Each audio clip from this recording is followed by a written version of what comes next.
भक्तों, हर हर महादेव। रामायण पाठक्रम में आइए चौपायों का गायन करें, उनका भावार्थ समझे।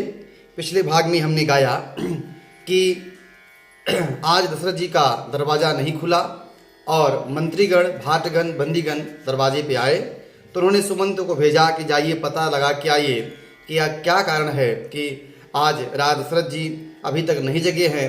पिछले दिन तो बहुत भोर में ही जग गए थे। तब सुमंत जी आते हैं और वह कोप भवन में जाते हैं और डरते हुए जाते हैं, किसी से पूछने की उनकी हिम्मत नहीं होती। तब माता कैकेयी ने कहा कि आप श्री राम को बुला लाइए, उनके आने से जो कारण है वो स्पष्ट हो जाएंगे। तब सुमंत जी प्रभु श्री रामचंद्र जी के महल में जाते हैं और उन्हें बुलाकर माता कैकेयी के महल में लाते हैं और माता कैकेयी उन्हें बताती हैं कि किस कारण से यह इनका जो चेहरा है वो कुम्हला गया है और यह दुखी हैं। तो प्रभु श्री रामचंद्र जी कहते हैं कि वह संसार में पुत्र बहुत बड़ा भागी है जो अपने माता पिता के वचनों से अनुराग करता हो, उनका आज्ञाकारी हो। आइए आगे क्रम में हम चौपायों का गायन करें, उनका भावार्थ समझें। भरतु प्राण प्रिय पावहि राजू, विधि सब विधि मोहि सन मुख आजू, जो न जाऊं बन ऐसे हूँ काजा, प्रथम गनीय मोहि मूढ़ समाजा। राजा प्रभु श्री रामचंद्र जी कहते हैं कि मेरा प्राण प्रिय भरत राजा बने और आज विधाता मुझे मेरे हर प्रकार से मेरे सम्मुख है, मेरे अनुकूल है। यदि ऐसे काम के लिए मैं वन में नहीं जाता हूँ तो लोग ही मुझे मूर्ख समझेंगे और मूर्खों के समाज में मेरी गिनती करेंगे। इस प्रकार के वचन प्रभु श्री रामचंद्र जी कहते हैं। से वही अरडू कलप तरु त्यागी, परिहरि अमृत ले ही विसुमागी, तेउ न पायस सम चुकाही, देखी विचार मातु मन माही। राजा कहते हैं प्रभु श्री रामचंद्र जी जो कल्प वृक्ष को छोड़कर रेण की सेवा करते हैं और अमृत को त्याग कर विष का मांग करते हैं, हे माता तुम मन से विचार कर देखो, वे भी ऐसा मौका पाकर भी कभी नहीं चूकेंगे। अम्ब एक दुख मोहि बिसेखी, निपट बिकल नर नायक देखी, थोर ही बात पितहि दुख भारी, होत प्रतीत न मोहि महतारी। प्रभु श्री रामचंद्र जी कहते हैं, हे माता मुझे एक भी दुख विशेष रूप से हो रहा है कि महाराज दशरथ जी को जो अत्यंत व्याकुल हैं उन्हें देखकर मुझे पीड़ा होती है, क्योंकि पिताजी को थोड़े ही बात का कष्ट है। मुझे इस बात पर विश्वास नहीं होता। राउ धीर गुण उदधि अगाधु, भा मोहिते कछु बड़ अपराधु, जाते मोहिन कहत कछु राऊ, मोरी शपथ तो ही कहूँ सती भाऊ। क्योंकि महाराज बड़े धीर और गुणों के अथाह समुद्र हैं, अवश्य मुझसे कोई अपराध हो गया है, मुझसे कोई गलती हो गई है जिससे महाराज मुझसे कुछ कहते नहीं हैं। तुम्हें मेरी सौगंध, हे माता तुम सच सच कहो, आखिर क्या कारण है। सहज सरल रघुवीर वचन, कुमति कुटली कुटिल करि जानी, चलई जोंक जल वक्र गति, यद्यपि सलीलु समान। रघुकुल के श्रेष्ठ प्रभु श्री रामचंद्र जी से ने कहा कि रघुकुल के श्रेष्ठ प्रभु श्री रामचंद्र स्वभाव से ही सीधे और वचनों को द्रौपदी कैकेयी टेढ़ा ही करके जान रही है। जैसे यद्यप जल समान ही होता है परंतु जोंक उसमें टेढ़ी चाल से ही चलती है। सहमी रानी राम रहसी रानी राम रुख पाई, बोली कपट सनेहु जनाई, शपथ तुम्हार भरत कै आना, हेतु न दूसर कछु मैं जाना।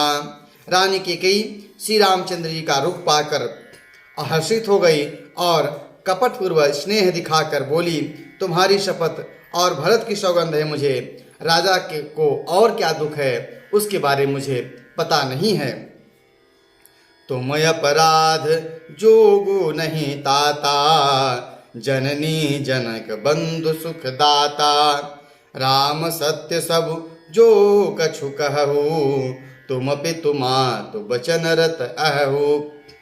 तब माता कैकेयी कहती हैं, हे तात, तुम अपराध के योग्य नहीं हो। तुम तो माता पिता भाइयों सबको सुख देने वाले हो, तुमसे अपराध कैसे हो सकता है। हे राम, तुम जो कुछ कह रहे हो सब सत्य है, तुम माता पिता के वचनों में तत्पर हो। पितहि बुझाई कहूँ बलि सोई, चौथे पन जहीं अजस न होई। तुम सम सुवन सुकृत जहि देहि, उचित नता सुनिदादरु की। तुम सम सुवन सुकृत जहि दीन है, उचित नता सुनिदादरु कीन है। मैं तुम्हारी बलिहारी जाती हूँ, तुम पिता को समझाकर वही बात कहो जिससे इनका जो सुयस है वह नष्ट न हो। जिस पुण्य से इनको तुम जैसे पुत्र दिए हैं उनका निरादर करना उचित नहीं है। लागहि कुमुख बचन शुभ कैसे, मगह गया दिक तीरथ जैसे। राम ही मातु बचन जिय भाए, जिम सुर सरीगत सलिल सुहाए। क्योंकि कैकेयी के बुरे मुख से भी यह शुभ वचन कैसे लगते हैं, जैसे मगध देश में गया आदि तीर्थ। श्री रामचंद्र जी को माता कैकेयी के सब वचन ऐसे अच्छे लग रहे हैं जैसे गंगा जी में जाकर सब जल सुंदर और पवित्र हो जाते हैं। गई मूर्छा राम ही सुमिरी, निप फिर करवटलीन। सचिव राम आगमन कही, विनय समय समकीन। इतने में राजा जी की मूर्छा दूर हुई और उन्होंने राम का स्मरण करके फिर करवट ली। मंत्री ने श्री रामचंद्र जी का आगमन कहकर समयानुकूल विनती की। अवनिप अकनि राम पगुधारे, धरि धीरजु तब नयन उघारे। सचिव सभारी राउ बैठारे, चरण परत निपुरा मुनिहारे। जब राजा दशरथ जी ने सुना कि प्रभु श्री रामचंद्र जी पधारे हैं तो उन्होंने धीरज धर के अपने नेत्र को खोले। मंत्री ने उन्हें संभाल कर बैठाया। राजा ने श्री रामचंद्र को अपने चरणों में पड़ते हुए देखा, प्रणाम करते हुए देखा। लिए स्नेह बिकल उरलाई, गए मनि मनहु फनिक फिर पाई। राम ही चितई रहो नर नाहु, चला बिलोकत बारी प्रबाहु। स्नेह से विकल राजा ने राम जी को हृदय से लगा लिया, मानो सांप ने अपनी खोई हुई मणि को वापस पा ली हो। दशरथ जी श्री रामचंद्र जी को देखते रह गए, उनके नेत्रों से आंसुओं की धारा बह रही है। सो कभी बस कछु कहे न पारा, हृदय लगावत बार ही बारा। विधि मनाव राव मन माही, जहि रघुनाथन कानन जाही। शोक के विवश में राजदशरथ जी कुछ कह नहीं पा रहे हैं, बार बार श्री रामचंद्र जी को हृदय से लगाते हैं और ब्रह्मा जी से विधाता से मनाते हैं कि कोई श्री रामचंद्र जी को बन जाने के लिए न कहे। सुमिरि महेश ही कहई निहोरी, बिनती सुनहु सदा शिव मोरी। आशुतोष तुम अब धर दानी, आरति हरहु दीन जन जानी। फिर ब्रह्मा जी के स्मरण करने के बाद राजा दशरथ जी ने भगवान शिव शंकर से आराधना की, उनसे निहोरा किया, उनसे विनती किया कि हे सदाशिव, आप मेरी विनती सुनिए। आप शीघ्र प्रसन्न होने वाले देव हैं, अवघड़दानी हैं, मुँह मांगा वरदान देने वाले हैं, अतः मुझे अपना दीन सेवक जानकर मेरे दुख का हरण करिए, मेरे कष्ट का निवारण करिए। तुम प्रेरक सबके हृदय सोमति राम ही देहूँ, बचन मोर तज रही घर, परिहर सीलु सनेहूँ। आप सबके हृदय में प्रेरणा के स्रोत हैं, सबके हृदय में बुद्धि देने वाले हैं, प्रेरक हैं। आप श्री रामचंद्र जी को ऐसे बुद्धि दीजिए जिससे वह मेरे वचनों को त्याग कर, शील स्नेह को छोड़कर वह घर पर ही रह जाएं। अजसु हो जग सुज सन साऊ, नरक परो बरु सुरपुर जाऊं, सब दुख दुसह सहावहु मोहि, लोचन ओट राम जनि होहि। तब दशरथ जी ने विनती के क्रम में कहा कि चाहे मेरा जो सुयस है वो नसा जाए, संसार में मेरी अपकीर्ति हो, नरक में जाऊं या स्वर्ग में जाऊं, आप मुझे नाना प्रकार के कष्ट को सहा लीजिए, नाना प्रकार के दुख दे दीजिए, पर मेरी आंखों के ओझल से श्री रामचंद्र को मत कीजिए। इस प्रकार विधाता से, भगवान शिव से राजा दशरथ जी बार बार विनती कर रहे हैं।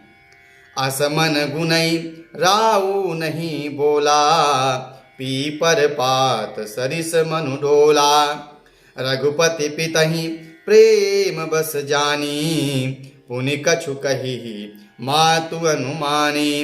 राजा मन ही मन इस प्रकार विचार रहे हैं, बोलते रही, अपना मन पीपर के पत्ते की तरह डोल रहा है। श्री रघुनाथ जी पिता को प्रेम के बस में जानकर यह अनुमान करके कि पिता की माता फिर कुछ कहेंगी तो पिता को दुख होगा, तब उन्होंने प्रभु श्री रामचंद्र जी ने बोला, देश काल अवसर अनुसारी, बोले बचन विनीत विचारी, तात कहूँ कछु करऊँ ढिठाई, अनुचित क्षमव जानी लरिकाई। देश काल और समय के अनुसार प्रभु श्री रामचंद्र जी ने विचार कर कहा कि हे तात, मैं कुछ कहना चाहता हूँ, ढिठाई करना चाहता हूँ, इस अनौचित मेरी बालावस्था को समझकर आप मुझे क्षमा कीजिएगा। अति लघु बात लागी दुख पावा, काहुन मोहि कही प्रथम जनावा, देखी गोसाई पूछियो माता, सुनि प्रसंग भय शीतल गाता। इस अत्यंत तुच्छ बात के लिए आपने इतना दुख पाया, मुझे आप पहले ही कहकर बता दिए होते। आप तो आपके इस दशा को देखकर मैंने माता से पूछा, उस सारा प्रसंग को सुनकर अब मेरे अंग जो है वह शीतल हो गए हैं, मुझे प्रसन्नता हुई है। मंगल समय स्नेहवश सोच परिहरियतात, आयुष दे हरिष हिय कही पुल के प्रभु गात। हे पिताजी, इस मंगल के समय स्नेह बस में आप सोच करना छोड़ दीजिए, यह उचित नहीं है। हृदय में प्रसन्न होकर आप मुझे आज्ञा दीजिए। यह कहते हुए प्रभु श्री रामचंद्र जी सर्वांग पुलकित हो गए, गदगद हो गए। आज की कथा यहीं तक। अगले भाग में फिर हम अगले क्रम के चौपाइयों का गायन करेंगे, उनका भावार्थ समझेंगे। कथा अच्छी लगी हो तो YouTube चैनल को सब्सक्राइब करें, शेयर करें। हर हर महादेव।